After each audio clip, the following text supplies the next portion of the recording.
Assalamualaikum warahmatullahi taala wabarakatuh. Salam sejahtera dan selamat malam. Kita bersiaran lagi di Garasi TV untuk hari ini. 3 hari bulan Mei 21 Ramadan.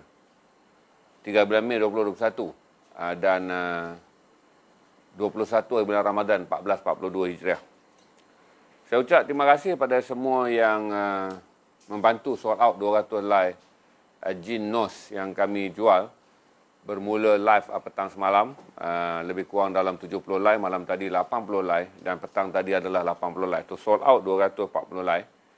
Semua terima kasih banyak kerana hanya dengan 3 live stream kami berjaya menghabiskan jeans Levi's NOS campuran 501 dan juga pelbagai model-model yang lain.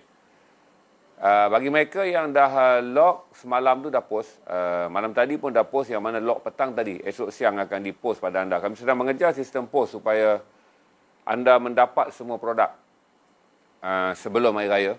Sekurang-kurangnya pada 7 hari bulan Mei hingga 8 hari bulan Mei, saya ada sedikit jaminan anda akan mendapat barangan yang anda lock di garasi sebelum hari raya pada 13 hari bulan Mei, insya-Allah.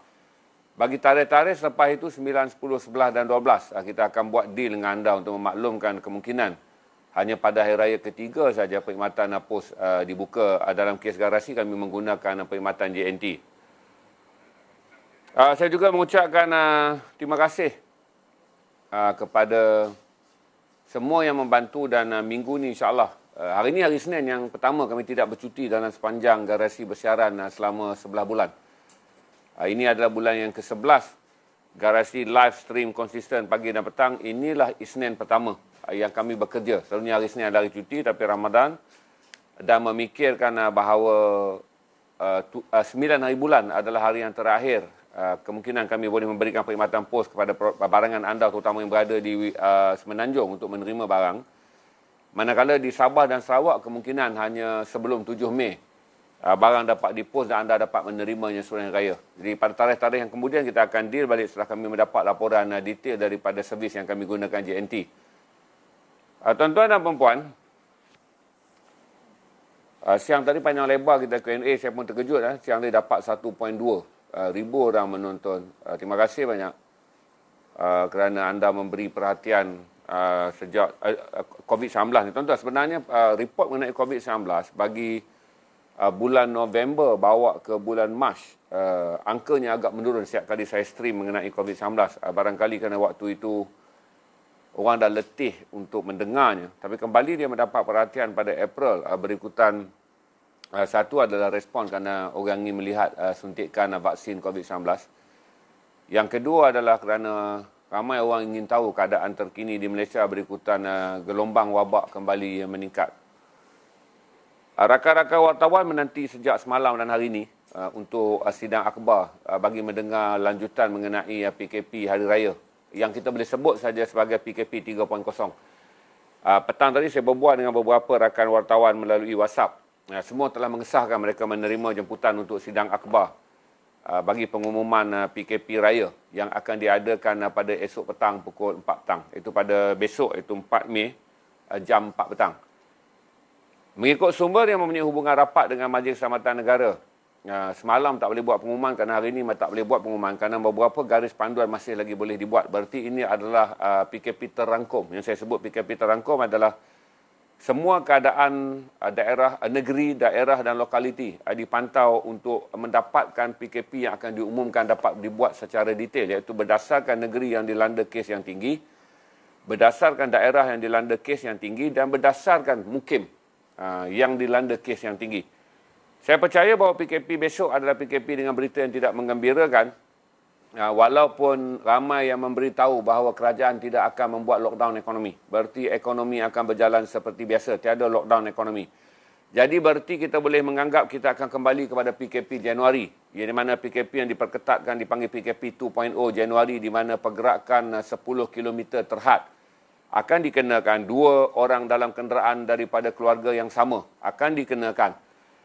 Meraihkan hari raya dengan bergerak daripada rumah ke rumah tidak dibenarkan. Sambutan rumah terbuka tidak dibenarkan. Tetapi ia akan bergantung kepada kedudukan lokaliti.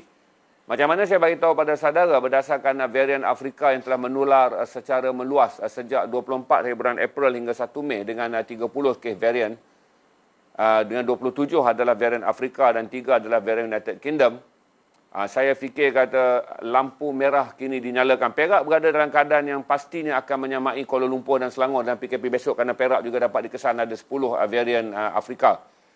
Manakala persoalan mengenai bagaimana varian Afrika sampai di Kelantan terjawab apabila ia diberitahu bahawa kesnya bermula dengan lawatan satu keluarga daripada Kelantan ke Kuala Lumpur untuk menghadiri majlis kenduri, dan apabila mereka pulang ke Kelantan maka mereka membawa pulang varian Afrika.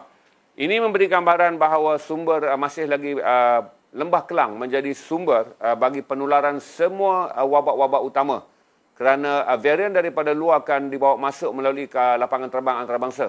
Itu yang Sabah ada satu varian United Kingdom, kerana lapangan terbang Kota Kinabalu juga adalah lapangan terbang antarabangsa.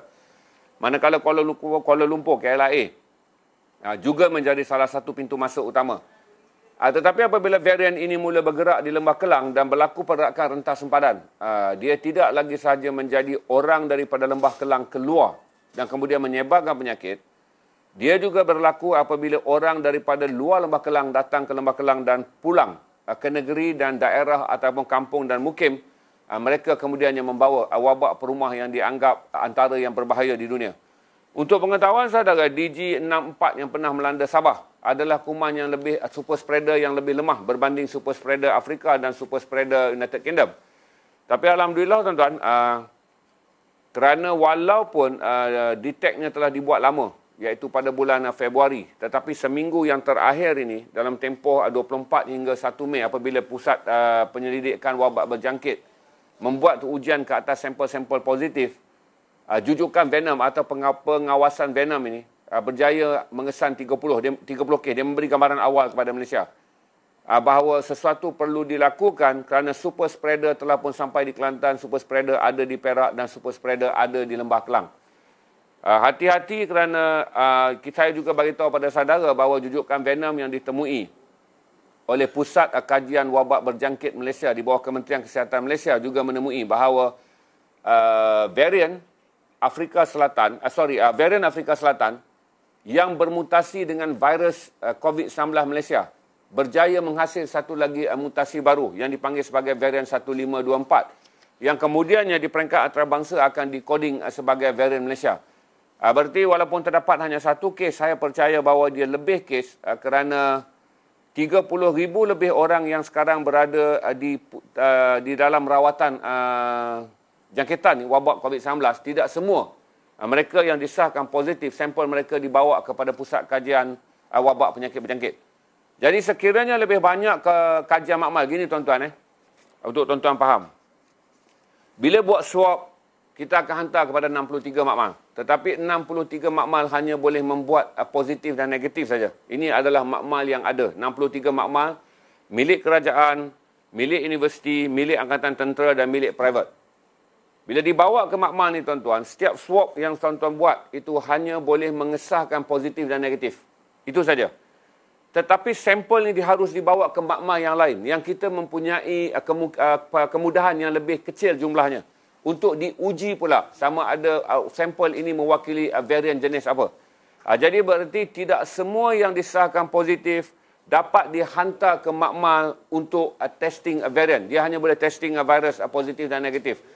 Jadi dengan 30 kes sepanjang 7 hari minggu terakhir ni sebelum 2 Mei iaitu 24 April hingga 1 Mei, 30 kes dengan 27 adalah varian Afrika dan 3 adalah varian United Kingdom. Dah cukup serius dah tu. Kita masih lagi menanti Kementerian Kesihatan mengeluarkan kenyataan mengenai varian mutasi Malaysia Afrika Selatan yang dikenali sebagai 1524, sejauh mana varian ini dikesan.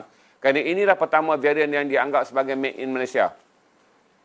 Saya juga ingin mengingatkan saudara bahawa dengan keadaan sekarang ni, hari ni 2,400 lebih ke? 2,000 apa ini hari kes?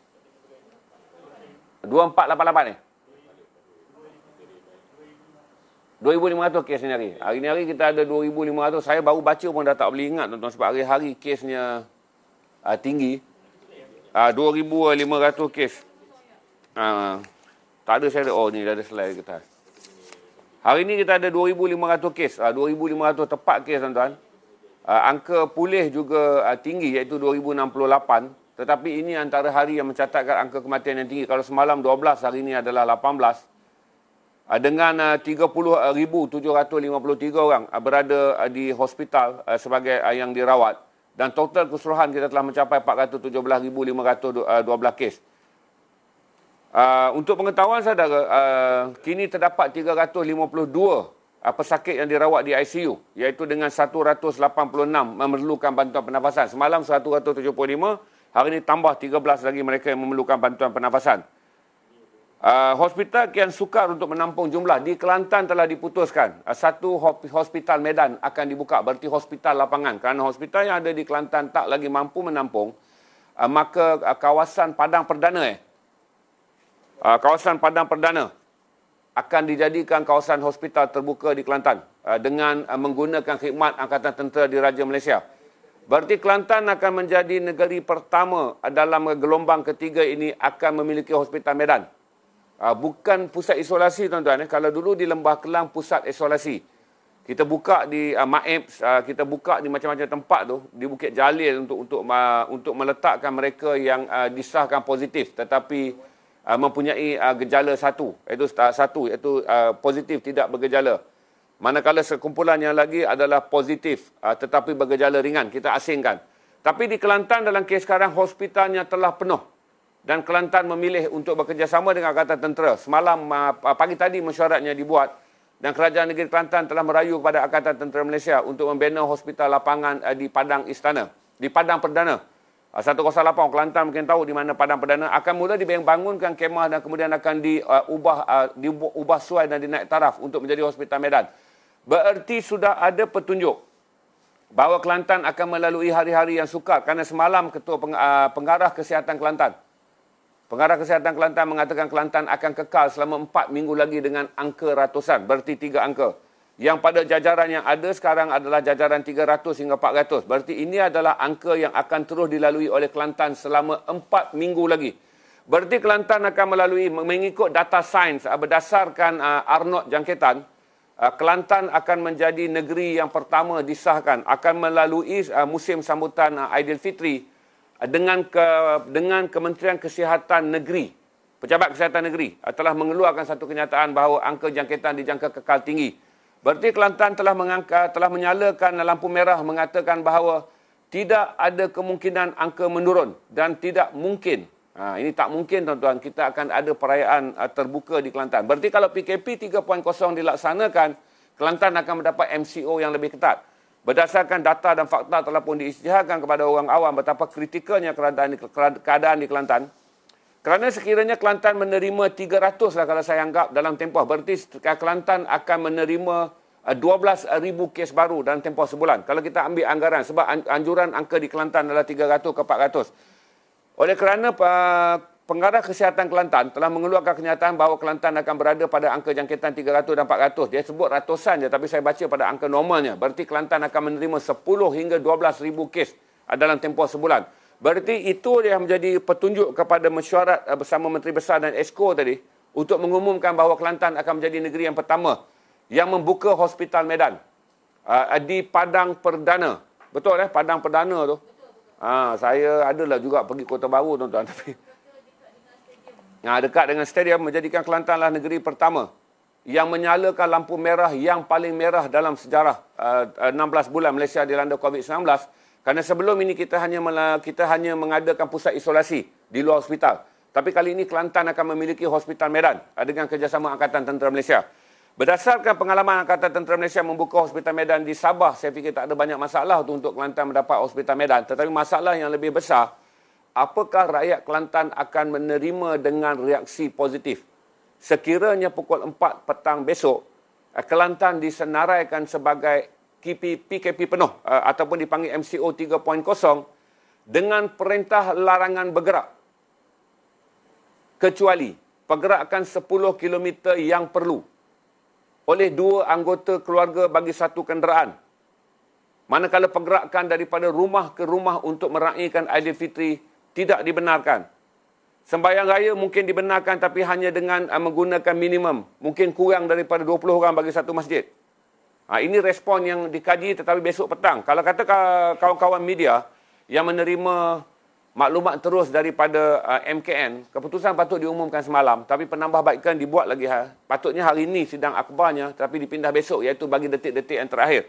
Kerana sepatutnya sidang akhbar dibuat hari ini bagi membolehkan kita bersedia untuk melalui PKP baru pada 6 hari bulan Mei. Tetapi dibuat besok kerana ada beberapa unjuran dan angka baru yang sedang dikaji oleh Kementerian Kesihatan. Tapi saya percaya MCO 3.0 akan menjadikan seluruh Lembah Kelang sebagai PKP 3.0, di mana larangan perintah bergerak bagi aktiviti sosial, termasuk berhari raya. Berarti kita mungkin akan berhari raya dengan tidak dibenarkan bergerak 10 km daripada rumah, tidak dibenarkan mengunjungi rumah ke rumah. Masjid akan dibenarkan mengendalikan sembahyang tarawih dengan hanya imam dan jawatankuasa masjid yang disahkan sihat untuk hadir. Jadi tuan-tuan bersedia bahawa dengan gelombang varian Afrika dan juga varian United Kingdom telah dikenal pasti, dengan lahirnya varian tempatan yang dikenali dengan varian Malaysia 1524, adalah munasabah besok kita akan mendengar keputusan lockdown yang tidak popular yang akan diumumkan oleh Menteri Kanan Keselamatan Datuk Seri Ismail Sabri. Saya percaya sekiranya kalau kerajaan nak buat lockdown biasa, dia dah umum dah semalam.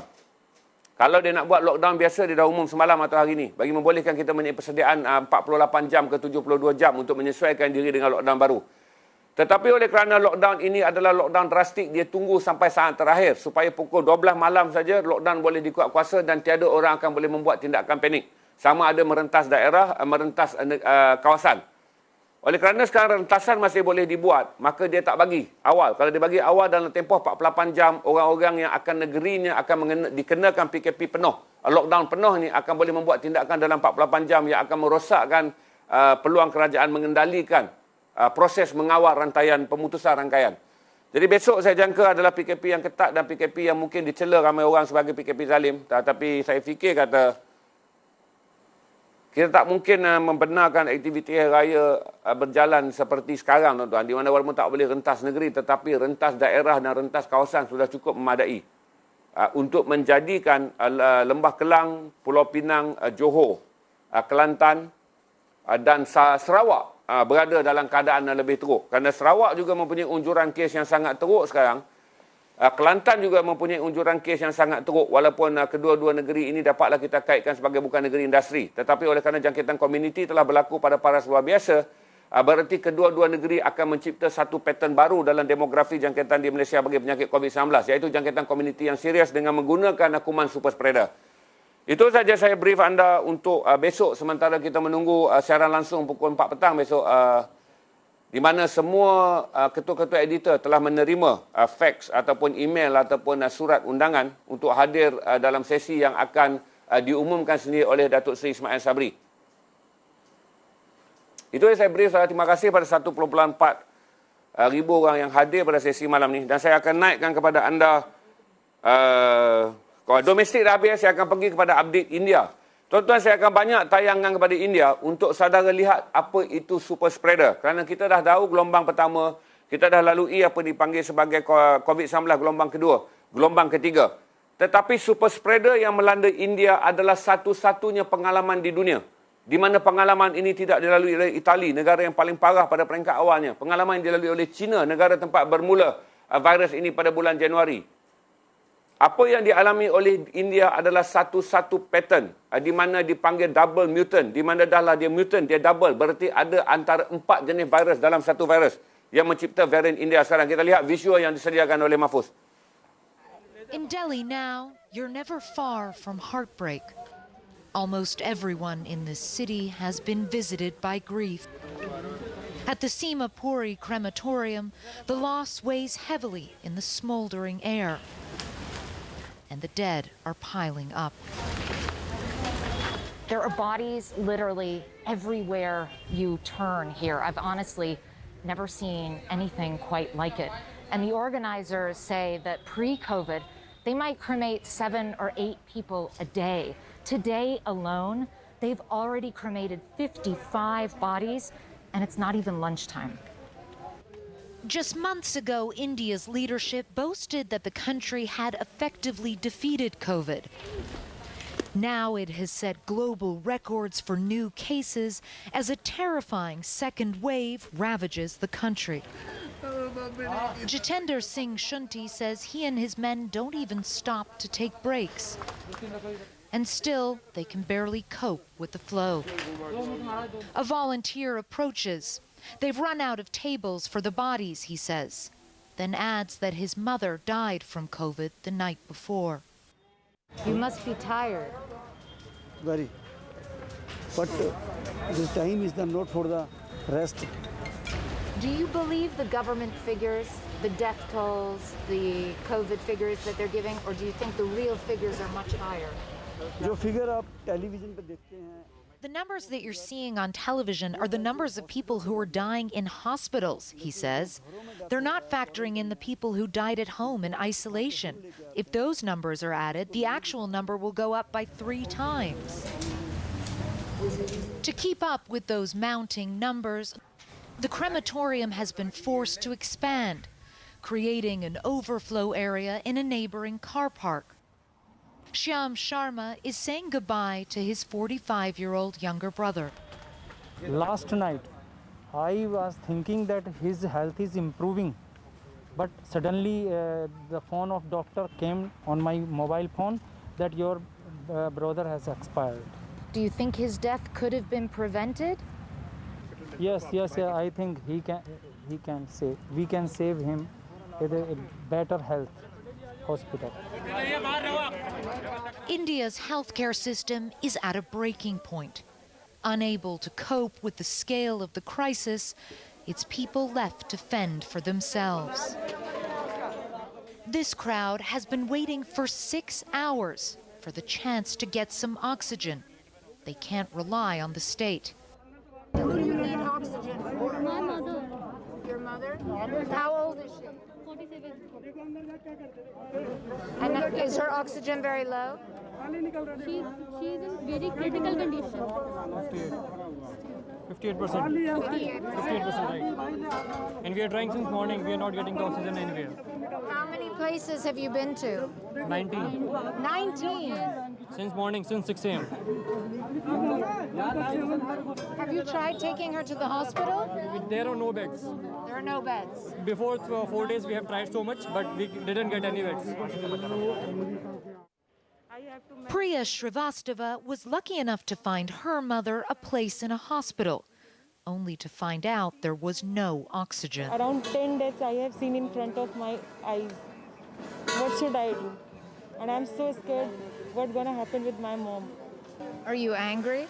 I'm so angry. Itu keadaan di India, tuan-tuan. Ada lagi keadaan yang lebih menyedihkan tu, tapi saya tak dapat nak share visual dia kerana saya tak boleh nak download visual tu. Di mana ada mayat yang dibakar, tapi tak habis hangus dia kerana keluarganya terlampau miskin dan tak boleh membeli kayu api yang cukup. Jadi dia bakar je, hanya sebahagian badannya yang bakar, kemudian mayat ditinggalkan dalam keadaan seperti kebakaran. Walaupun sebenarnya dalam tradisi Hindu, azam membakarnya hingga menjadi abu dan abunya diairkan ke sungai. Ini keadaan yang sedih di India, tapi kita dah dapat maklumat hari ini bahawa Kesatuan Eropah memberikan janji untuk membantu apa yang akan berlaku di India. Di mana Kesatuan Eropah yang berdiam banyak hari ini, tuan-tuan, selepas United Kingdom telah menghantar isyarat yang tak begitu meyakinkan India apabila United Kingdom mengatakan bahawa mereka tidak akan menghantar sebarang vaksin kepada India kerana United Kingdom sendiri tidak memiliki jumlah vaksin yang cukup untuk rakyatnya. Jadi kemudian United Kingdom mungkin telah dikritik dan dianggap terlalu zalim kerana penubuhan negara-negara Commonwealth, iaitu negara-negara yang pernah dijajah oleh United Kingdom, oleh British, tuan-tuan. Sepatutnya selalunya British akan memberi keutamaan, tetapi oleh kerana kedudukan Commonwealth pun tak mengukuh, British hanya menghantar bantuan 1,000 tabung oksigen saja. Jadi untuk sebuah negara yang memiliki kes yang begitu besar, di mana angka jangkitan mencapai 300 ke 400 ribu sehari, kerana India telah mencapai 19 juta lebih kes. Saya jangka cross saja siang besok, India akan melangkah angka 20 juta, kerana jumlah jangkitan setiap hari adalah 400 ribu. 300 ke 400 ribu. Paling tinggi India capai adalah kemarin, iaitu 401 ribu. Semalam kita tak dapat angkanya. Saya cuba cari tadi tapi tak dapat angkanya. Tapi kalau saudara tengok daripada visual-visual super spreader yang dipanggil sebagai double mutant atau mutant berganda daripada India, dia beri penggambaran bahawa ini adalah kemuncak dalam 16 bulan kita menghadapi COVID-19. Walaupun COVID-19 ni nama dia COVID-19 kerana kuman ini mula dikenal pasti pada 17 hari bulan November 2019. Jadi kuman ni dah dikenal pasti pada bulan November. Cuma mereka tak dapat mengesahkan seriusnya. Cuma apabila bulan Disember dia mulai serius dan Januari 2020 dia mulai serius di China, di Hubei dan Wuhan, barulah dia dikodkan dengan COVID-19. Tetapi apa yang berlaku di India boleh dianggap sebagai mengubah rentak bentuk jangkitan. Sama ada satu adalah wabaknya dan yang kedua ada yang paling penting adalah super spreader double mutant ni. Kerana orang tak percaya bahawa mutant berganda A dan mutant berganda B dapat bergabung dan menjadikan dia seperti quadlet ataupun quadrat tuan-tuan sebut, iaitu 4 kali ganda, 4 jenis virus di dalam satu bentuk mutant, dalam satu bentuk viral. Berarti ada 4 virus dalam satu virus dalam satu virus. Berarti India telah menghantar isyarat kepada dunia bahawa kuman virus ini mempunyai keupayaan bermutasi untuk menjadi sampai 6 kali ganda dan 8 kali ganda kalau dibiarkan. Berarti dunia faham sekarang, Selatan Eropah juga faham. Tak guna orang menyelamatkan diri sendiri, menyelamatkan rumah tangga sendiri sekiranya India dibiarkan menjadi pusat wabak. Memandangkan India dengan 1.4 bilion daripada 7.6 bilion penduduk dunia, tuan-tuan, berarti India mempunyai sekitar 12% ke 13% jumlah keseluruhan penduduk dunia. Jadi sekiranya membiarkan India sekarang, yang India dah 3 hari dah, tuan-tuan, tak jalankan proses vaksin. Kerana mereka hanya berjaya memvaksin 150 juta penduduknya, kemudian hari ini adalah hari ketiga. Tiada vaksin dijalankan di India kerana India kehabisan vaksin. Walaupun India mempunyai pusat dan juga mempunyai makmal untuk menghasilkan vaksin, tetapi bahan mentahnya tidak boleh diperolehi. Itu yang ditawarkan oleh China dalam sidang akhbar kemarin melalui telekonferensi antara kedua-dua Menteri Luar China dan Menteri Luar India. China walaupun dengan India, tuan-tuan, bulan lepas berperang di sempadan. Saudara pun tahu berlaku ketegangan di sempadan India dan China. Berlaku tembak-menembak dan wujud ketegangan yang luar biasa hingga kedua-dua negara menggerakkan tentera dalam skala yang besar di kedua-dua rentang sempadan. Tetapi apabila India dilanda oleh COVID-19 yang sangat serius ni, China menawarkan. Pertama adalah pelepasan segala jenis bentuk material ataupun ubat yang diperlukan oleh India tanpa cek kastam yang panjang. China berjanji sekiranya India berkata setuju saja, semua bekalan perubatan akan dihantar ke India melalui laluan darat tanpa proses kastam yang ketat. Ini bagi membolehkan India menggerakkan semula makmalnya untuk menghasilkan vaksin. Okey? Dan dalam keadaan sekarang, tuan-tuan, tidak ada negara yang boleh menawarkan lebihan vaksin kepada India kerana semua orang mula menyimpan vaksinnya yang sendiri. Kanada telah mengambil langkah yang sangat ultra dengan memiliki 70 lebih juta vaksin walaupun rakyatnya hanyalah sekali ganda lebih kurang. Kerana Kanada bimbang sekiranya vaksin yang ada ini hanya tahan 2 tahun tetapi kemudian perlu disuntik semula sekiranya wabak ini berpanjangan. Jadi Kanada telah mengambil langkah lebih awal dengan menguasai 70 juta pasaran vaksin, iaitu melebihi sekali ganda daripada keperluan penduduknya. Manakala negara-negara yang lain juga sedang mengalami renjatan, iaitu kekurangan bekalan vaksin berdasarkan begitu pantas wabak merebak. Jadi saya beritahu kepada saudara kata, ini keadaan yang krusial di seluruh dunia. Bayangkanlah kita sedang membuat langkah untuk wabak berganda. India sedang mengalami wabak kuadro, iaitu 4 kali ganda. Kita sedang mengalami wabak 2 kali ganda yang saya sebut kepada varian Afrika dan varian United Kingdom serta varian plus varian Malaysia. Kalau varian Malaysia saya nak sebut sebagai mungkin adalah varian 3 kali ganda tu, kerana varian Malaysia sekarang ni 1524 yang telah dikodkan. Yang kemudian saya fikir di peringkat antarabangsa, kalau mereka tak mahu menggunakannya sebagai koding angka, mereka akan sebagai koding negara. Mereka akan kodnya sebagai VOC, Variant of Concern Malaysia, VOC-M Malaysia. Tapi Malaysia telah meletakkan kodnya sebagai 1524. Kerana 2 virus mutasi daripada Afrika, 2, dia bercampur dengan virus Malaysia, berarti 3. Setelah pun dikenal pasti oleh satu tuan badan, berarti mungkin lebih kerana macam saya kata tadi juga, setiap kali kes positif, tidak semua ujian swab positif boleh dibawa kepada pusat jangkitan penyakit berjangkit. Berarti kita ada 2 level semakkan sekarang. 63 makmal yang ada hanyalah membuat ujian swab. Swab kita hantar, makmal putuskan positif negatif. Tapi 63 makmal ni tak berada dalam level boleh menentukan jenis varian jujukannya, iaitu dia ni jatuh di bawah keluarga varian apa. Sampel ni kemudian dihantar kepada pusat penyidikan penyakit berjangkit yang mempunyai had yang lebih terbatas dalam membuat ujian. Jadi kalau 10 kes berada di Kelantan dan 10 kes berada di Perak, kita boleh gandakanlah. Kalau di Kelantan, tuan-tuan, mungkin mustahil ada pattern yang lain. Kerana jangkitan di Kelantan patternnya sangat laju dan sangat luar biasa. Berarti kita boleh anggap bahawa pattern di Kelantan, dengan 10 kes yang telah disahkan sebagai varian Afrika, bahawa Kelantan sedang berdepan dengan varian Afrika. Dan satu lagi yang mengejutkan juga, 10 varian ini juga ditemui di Perak. Walaupun Perak belum lagi berada dalam gazet lampu merah bagi angka jangkitan, tapi sampelnya agak unik dan aneh. Kerana 10 sampel varian Afrika ditemukan di Perak. Itu saja yang saya boleh brief anda tentang kedudukan India ni, tuan-tuan. Tu Mahfuz akan tunjuk 10 negara tertinggi untuk saudara lihat yang sekarang sedang yang sedang berada dalam kes jangkitan yang tinggi. Ini 10 negara tertinggi. US dengan 32 juta dan saya jangka US akan mencapai 33 juta pada lusa. India akan mencapai 20 juta cross malam ni saja, kerana ini adalah update sehingga 12 tengah hari tadi. Brazil 14 juta tu, France sedang meningkat kepada Turki. Turki satu-satunya negara Islam yang juga meningkat dengan pantas, kerana pada 27 hari bulan April ketika saya menyediakan laporan untuk anda, Turki kesnya hanya 4.2 berarti juta. Berarti Turki juga mencapai hampir 80 ke 100 ribu kes baru setiap hari. Di bawah senarai 20 terdapat lagi Iran yang berada di tangga yang ke-12.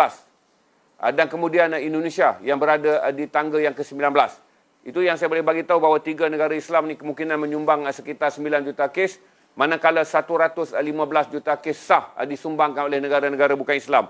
Saya ulang lagi saudara untuk mengingatkan saudara bahawa kalaulah ini angkara New World Order, ini adalah angkara kafir dengan tujuan untuk melemahkan Islam, 85 ke 90% dunia yang diancam oleh COVID-19 adalah dunia negara barat.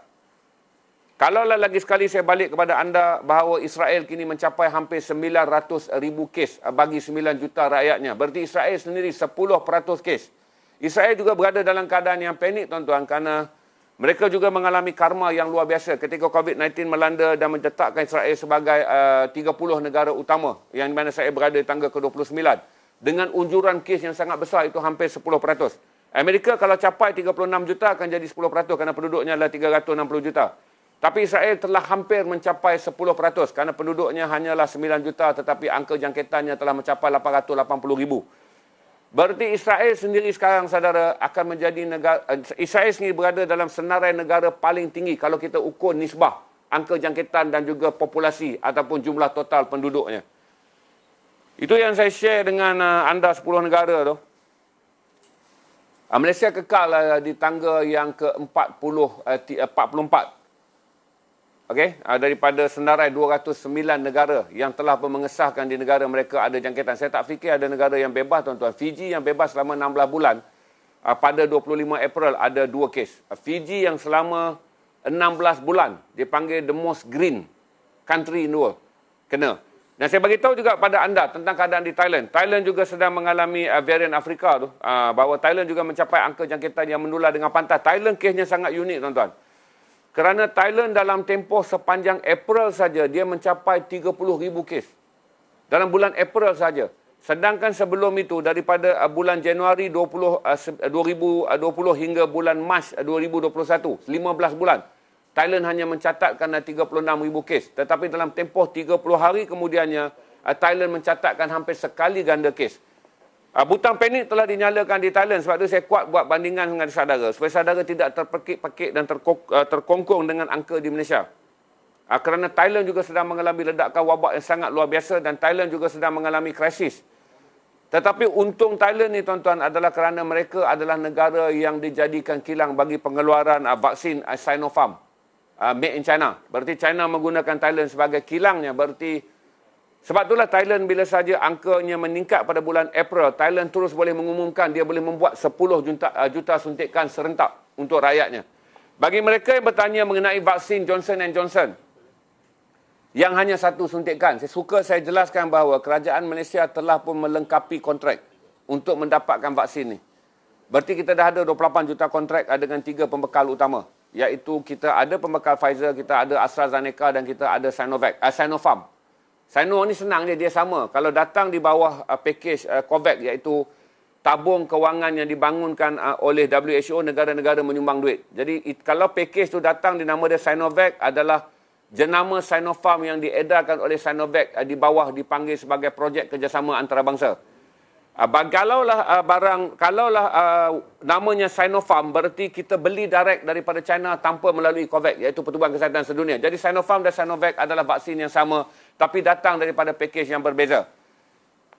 Tuan-tuan dan puan-puan, apa yang menarik sekarang adalah kita mengekalkan 6.8 juta vaksin AstraZeneca untuk digunakan di Malaysia. Berarti walaupun vaksin di pada peringkat awal ditolak kerana dicurigai kerana menghasilkan berbuli darah beku yang menyebabkan kematian. Saya bagi angka sekali lagi, perlahan-lahan.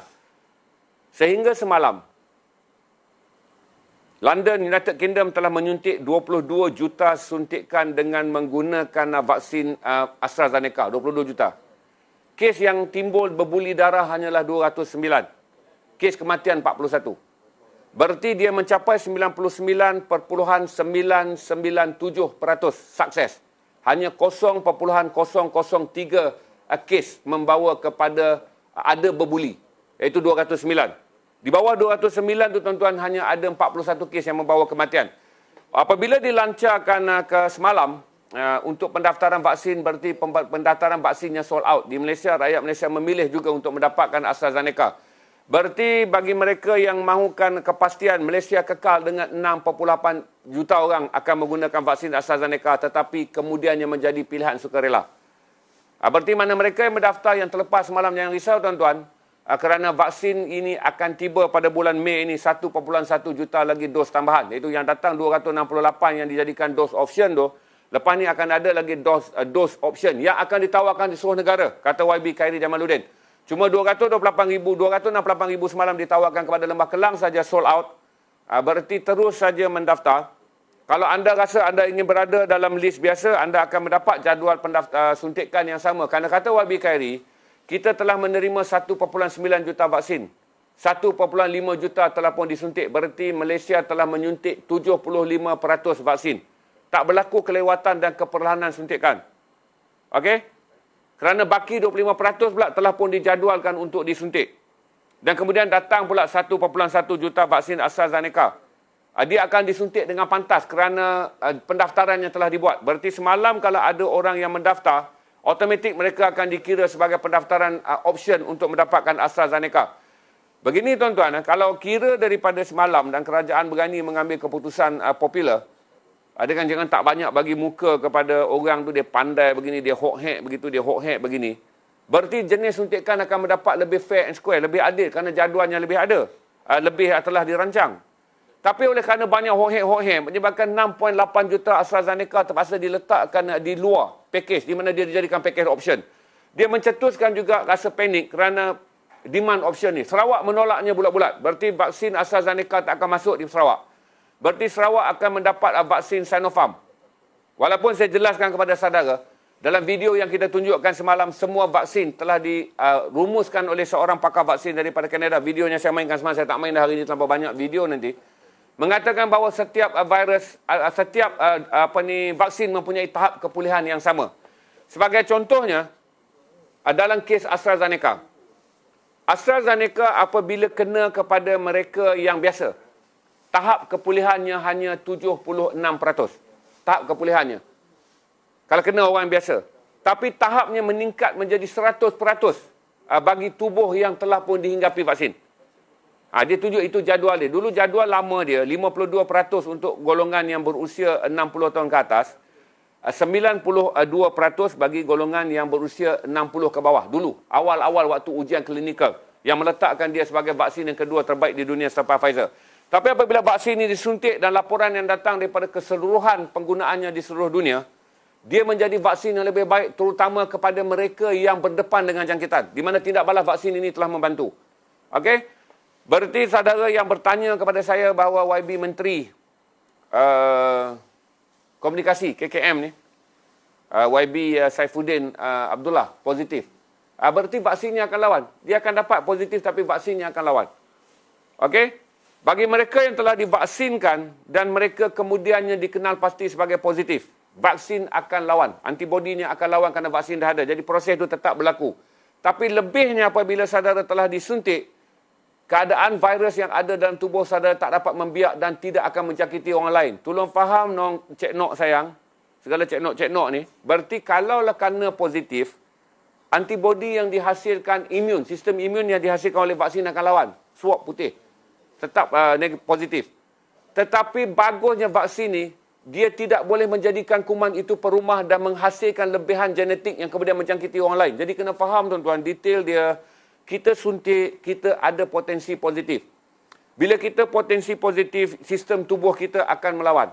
Dan pada waktu yang sama tuan-tuan, dia melemahkan virus yang ada daripada menjangkiti orang lain. Kerana virus itu berperang dengan antibodi yang ada dalam tubuh orang yang dijangkiti. Berarti individu yang dijangkiti tidak menjadi perumah. Iaitu tempat virus membiak dan kemudiannya menularkan pada pihak yang lain. Kes yang sama berlaku di Singapura. 3 daripada pegawai immigration Singapura yang disahkan positif juga mereka telah, 3 pegawai hospital di Singapura yang disahkan positif juga telah divaksin. Itu kelebihan yang untuk saudara faham. Saya tahu tu, saya tak marah ni, saya cakap serius je. Ramai orang tak faham bahawa fungsi vaksin bukanlah perisai kebal.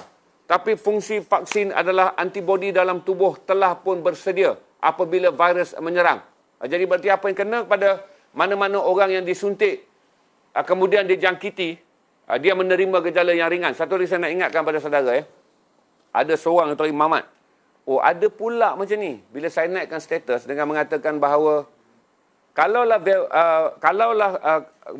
Pfizer diklasifikasi sebagai 95% pulih. Saudara kena faham tu 95% keberkesanan. Saudara kena faham dia bukan 95% ke atas satu tubuh. Bukan. Berarti daripada 100 orang yang disuntik, 5 orang, 95 orang akan work. Vaksin tu akan sesuai dengan tubuhnya. Tapi 5 orang lagi tak sesuai. Jadi adik Mamat pula kata saya, inilah agenda Dajjal. Cipta pula, boleh pula lain tubuh lain. Tuan-tuan, ni mangkuk. Kau demam, kau ambil paracetamol, tak semua tubuh sesuai dengan paracetamol.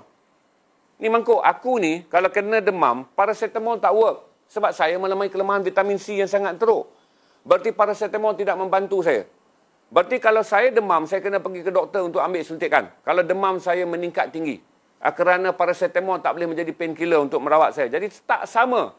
Sebenarnya dalam dunia perubatan, tuan-tuan, takkanlah benda baru, orang dah rawat kanser begitu lama. Tak semua orang work bila dia kemo. Kita ambil suntikan cacar kan daripada kecil. Tapi ada kes lagi orang kena demam campak. Berarti vaksin cacar ada juga yang tak akan work. Walaupun vaksin cacar telah pun 50 ke 70 tahun diperkenalkan kepada dunia, dia berjaya mengurangkan kes cacar dengan besar. Tetapi masih terdapat kes cacar di negara yang telah divaksinkan. Berarti setengah kanak-kanak yang telah divaksinkan tidak imun. Jadi yang kau nak jadi celaru dengan mengatakan 5 orang ni sebagai tujuan tak perlu vaksin, buat apa? Kenapa tak pandang yang 95 orang, 95% telah dijamin oleh kajian klinikal bahawa vaksin ini akan berkesan. Hanya 5% kerana Pfizer pada peringkat ujian klinikal telah menjalankan ujian ke atas 46,000 orang yang berada di dalam negara jangkitan. Seteruk yang berada di Brazil pada waktu itu, menggunakan juga sukarelawan daripada Amerika, menggunakan sukarelawan daripada United Kingdom dan menggunakan sukarelawan daripada Jepun. Ini saya nak jelaskan pada saudara. Dia bukan 95% ke atas satu tubuh. Dia adalah 95% kepada keseluruhan angka yang menerima suntikan. Jadi kita akan terus dengarlah orang yang disuntik kemudian positif. Berarti dia jatuh dalam kategori 5% yang tidak berkesan. Faham, Nok? Okey. Kalau ada Q&A saya akan ambil. Kadang-kadang tuan-tuan, bukanlah saya marah. Dia lah bangang. Kita explain. Dia dah ada dah ni. Dia punya... Tak tahulah dia punya apa, tuan-tuan. Ni bulan puasa ni, ya Allah Zainal. Ni malam Lailatul Qadar ni. Dia dah ada dah satu term dia. Aku ini adalah orang yang berada dalam taraf awliya. Aku tak memerlukan apa-apa. Allah lindung aku automatik. Jadi tak apalah tuan-tuan kalau tuan-tuan berada dalam tahap tu. Bagi orang biasa-biasa ni, yang masih lagi merangkak-rangkak memerlukan usaha dan doa. Jadi ini usaha. Suntik vaksin adalah usaha. Selebihnya semua orang akan berdoa. Saya tak fikir kata yang ada 1,000 orang lebih yang sedang menonton sekarang tidak berdoa. Tuan-tuan berdoa hari-hari untuk kebaikan tuan-tuan. Okey, tapi kena usaha. Ini puak-puak yang hidup ni, doa saja. Dia orang ni semua tuan-tuan, selama ni tak bekerja, doa makanan sampai. Dia orang ni tak pernah buat apa-apa. Dia orang doa saja tuan-tuan. Sebab mereka ini adalah yang berbisik di bumi, doanya dimakbul di langit. Bukan setakat didengar. Ayat baru dia tu, aku merungut saja di bumi, makbul di langit. Jadi puak-puak yang makbul di langit ni tolong letak tepi. Ini cerita untuk orang-orang yang sedang melaksanakan kehidupan dia berdasarkan syariat. Iaitu kami berusaha seperti mana telah diarahkan oleh agama kami. Dan kami berdoa untuk melengkapkan keimanan kami sebagai orang Islam. Okey, terima kasih. Saya rasa ada soalan lagi tak? Saya dah jawab tu pasal Johnson & Johnson tak mungkin kita sign kerana Malaysia telah menandatangani pembekalan 28 juta. Cukup untuk cover 80%. Dan kalau nak sign sekarang pun tuan-tuan tak akan dapat tu. Bila pula jadual akan dapat tu kerana kita telah berada dalam schedule di belakang realiti tu.